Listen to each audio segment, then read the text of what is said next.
let me then share the screen.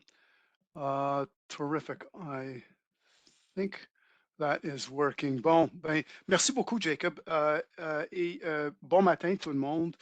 Oui, je suis Francis Bradley. Je suis le PDG d'Électricité Canada, qui était connu sous le nom de Association canadienne d'électricité auparavant.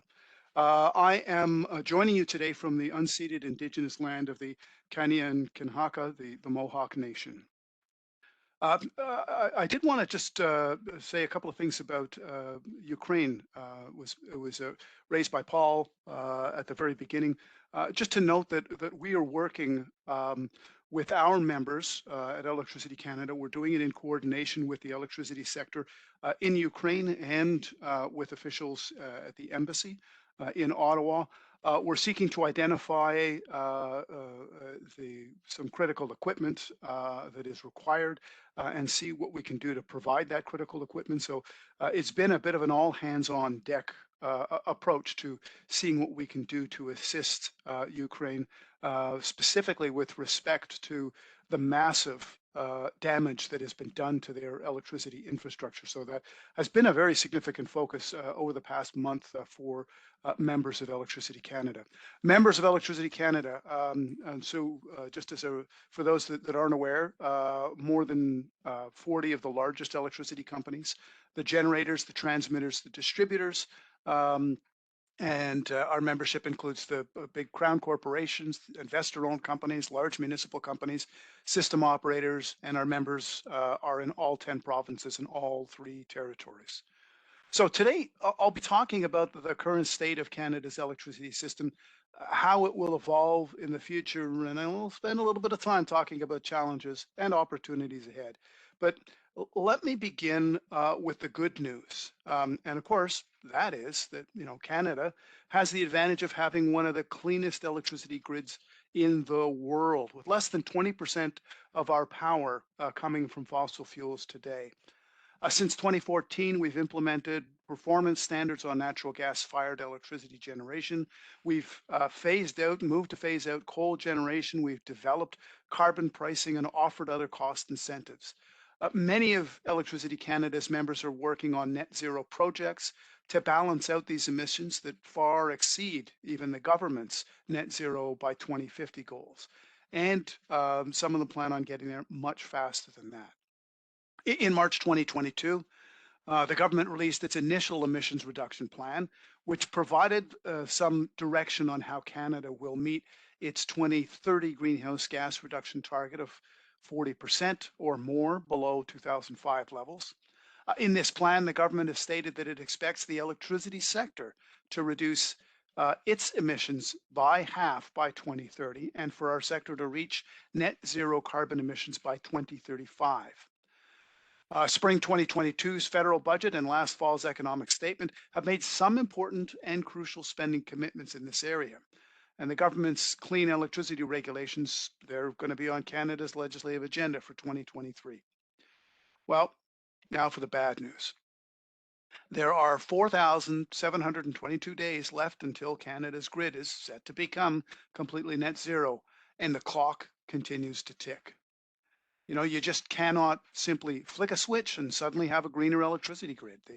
The government estimates that Canada will need double or triple the amount of electricity that we produce now to be able to decarbonize other sectors of the economy. So looking out just to 2035, that's 12 years, 11 months, 5 days from today to be able to plan and build the system and infrastructure that we require to reduce the greenhouse gas emissions from our sector, and then look at adding significant capacity to the electricity grid and ensuring it remains reliable and affordable for Canadians. Even though Canada's electricity grid is more than 80% non-emitting today, there are still regions that rely on fossil fuels for much or nearly all of their base generation. So it's going to require all of our available technologies to balance variable renewables and to ensure power quality. Our current regulatory processes are a huge obstacle. Most of Canada's electricity rate regulations were devised in the middle of the 20th century, and Paul talked a little bit about this, when terms like climate change and net zero emissions didn't even exist. It's often difficult for regulated utilities to invest in technology such as storage batteries and small modular reactors because the need for such spending wasn't even conceived of 60 to 70 years ago. There are other huge complications when it comes to regulations in Canada. Canada divides the responsibility of natural resource management between the federal government and the 10 provincial governments and 3 territorial governments. Each province has taken its own approach to electricity policy, resulting in a wide variety of ownership structures and industry structures. It's also resulted in each province having its own economic regulatory system. In many cases, federal and provincial priorities on energy are simply not aligned, and that further complicates policy development. And there's been a lack of meaningful engagement on incentives to support the decarbonization of the electricity grid. Currently, the proposed regional energy and resource tables set up by the federal government in 2022 have been formed in 7 provinces, but this doesn't include a couple of provinces which have very carbon intensive electricity grids. Now, at the federal level alone, as you see by this slide, the electricity industry is affected by over 90 different regulations that are either in force or pending.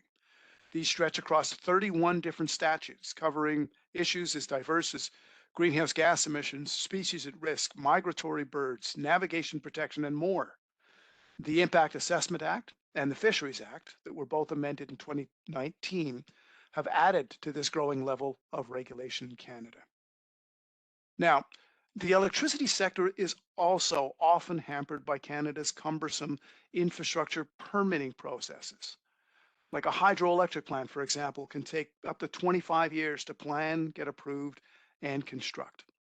Transmission lines are hugely complicated to survey and then build.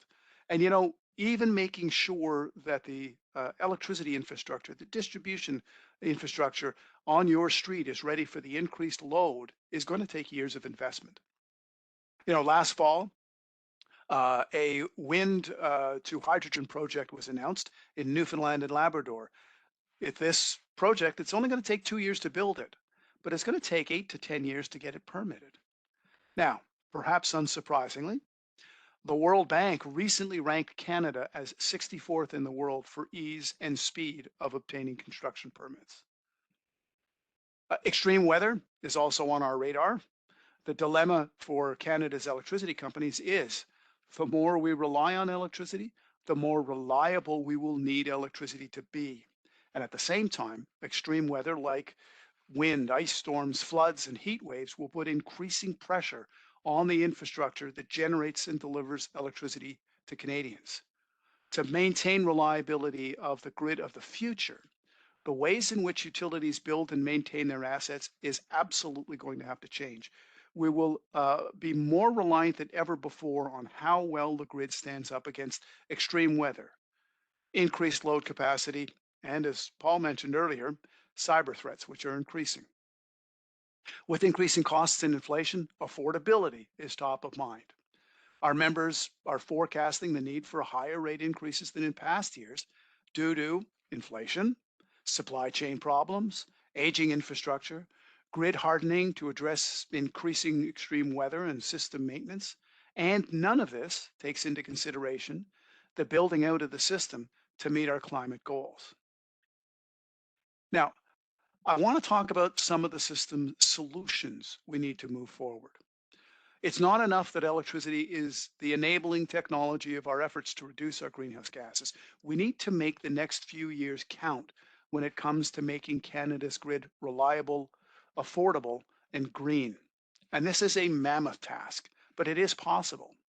We are going to need everyone, federal and provincial governments, Canada's Indigenous peoples, electricity companies, consumers, and other stakeholders to work together to build it.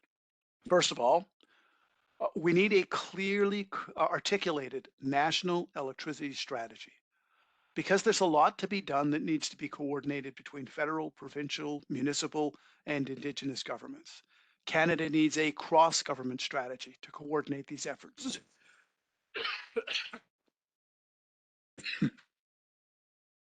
Pardon me. So Canada needs a cross government strategy to coordinate these efforts, to pool resources, to coordinate funding, and to work with the electricity sector to implement the planning and building processes. Secondly, we need to regulate for outcomes, not process. Right now, a series of regulations hinder us from reducing our reliance on fossil fuels. The sector needs government to facilitate the growth towards net zero. During COVID, governments and industry worked together to facilitate vaccine development and deployment, and we succeeded.